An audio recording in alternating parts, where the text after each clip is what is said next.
Welcome back to Afternoon Live.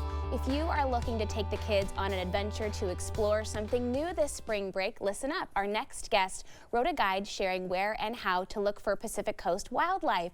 Here to share some of her favorites, we welcome photographer and author of the soon-to-be-released Let's Explore the Beach, Karen DeWitz. Thanks for joining us today. Thank you for having me. The book is so beautiful. It is jam-packed with hundreds of photos, right? All taken by you? Yes, they were. Well, okay, technically there is one of a piece of plankton that was a little outside my scope, but every other picture I took. We'll allow it. But I mean, there's so much gorgeous photography, and you explore a lot of places locally that are just a day's drive. Here's one of these examples of all these wonderful tide pools that we have here in our area. Exactly. One of the things about tide pooling is that you don't have to go to a specific place to find that, although we do have some really wonderful tide pooling areas along the Oregon coast. Sure. Tide pools exist anywhere that you have kind of a rocky cliff or a rock, and the Oregon coast has a lot of sea stacks, which are giant rocks that exist along outside of the water, like this one. Cool. This is Haystack Rock. It's probably the best known feature on the Oregon coast, and at the base of Haystack Rock are tide pools. So and tide many, pools, right? There are, and just they're puddles of water basically that are just full of life. And that first picture, one of the things that I always want to tell people is, if you look at this picture, what do you think kids are going to be looking for? Oh. If you look at this, so kids are going to be looking at the sea stars, right? Right. And so a lot of kids are going to call this starfish, but the scientists will, it doesn't matter. You call them whatever you want. But some scientists are sticklers about it, and because fish have gills and backbones and scales, and sea stars don't have any of that. Okay. We'll call them sea stars. We've already learned something new today. There you go, something new. But everything else on here is also an animal. Right. There are 8 different kinds of animals in this one picture. Wow. And so if you get kids when they're on the beach to slow down and take your time and be gentle and really look around.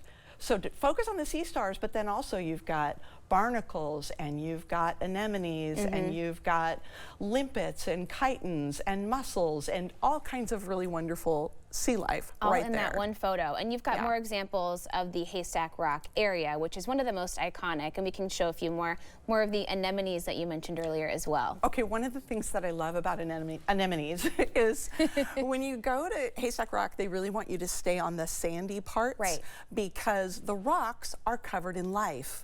And this is a lot of the life that you'll see. Like gorgeous. This is a sea anemone, and they're these beautiful flower-like, named after the anemone flower-like creatures. They're animals, and if you gently touch the animal with a wet finger, remember, you're not the only one who's ever going to touch it, though, so be gentle. Sure. Anything you do in the tide pools, be gentle, and remember that it's you and it's the other 10,000 people that come through there as well. Okay. So one clean, no sunscreen, please. Wash your hands. Clean, wet finger, and if you touch an anemone, it'll curl up and grab onto your finger.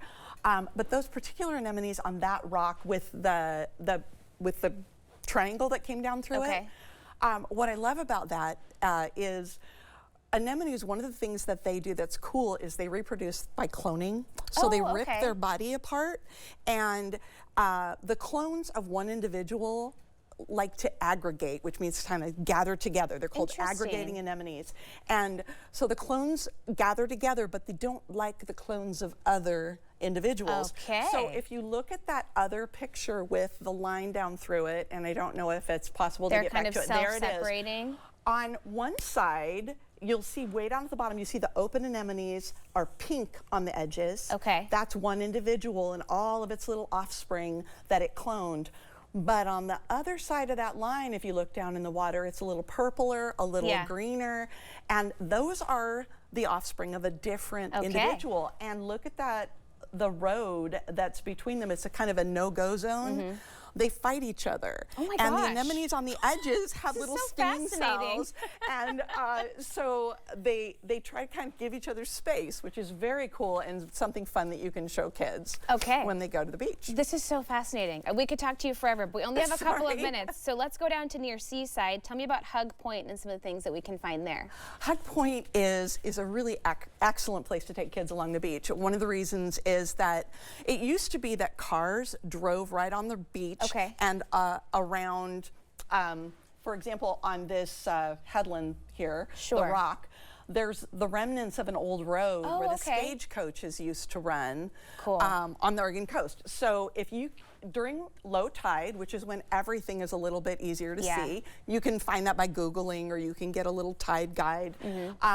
But on low tide, you can go and walk on that road where the old stagecoaches used to go, and there are anemones and little creatures and crabs and lots of little fun things. Also at Hug Point, these are called limpets. They're related to snails.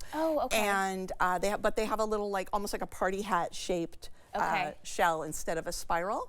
But at Hug Point, there are, not only is there the road, there's a little waterfall, and there are caves. And in the caves, if you go slowly and you look carefully, you'll see limpets, you'll see other little creatures in the and also what just went by was one of my favorite coastal birds, which is the brown pelican. Those are so cool. And had to add that one into the book because when I was a kid, there weren't brown pelicans along the coast because we almost killed them off accidentally.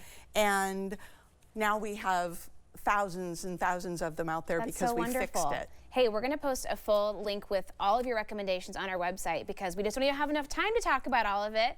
Thank you for being here today. It was so great chatting with you. Good to be here. We want to let our viewers know that you have a virtual book event. It's on April 2nd at 7 p.m. hosted by Vintage Books Vancouver.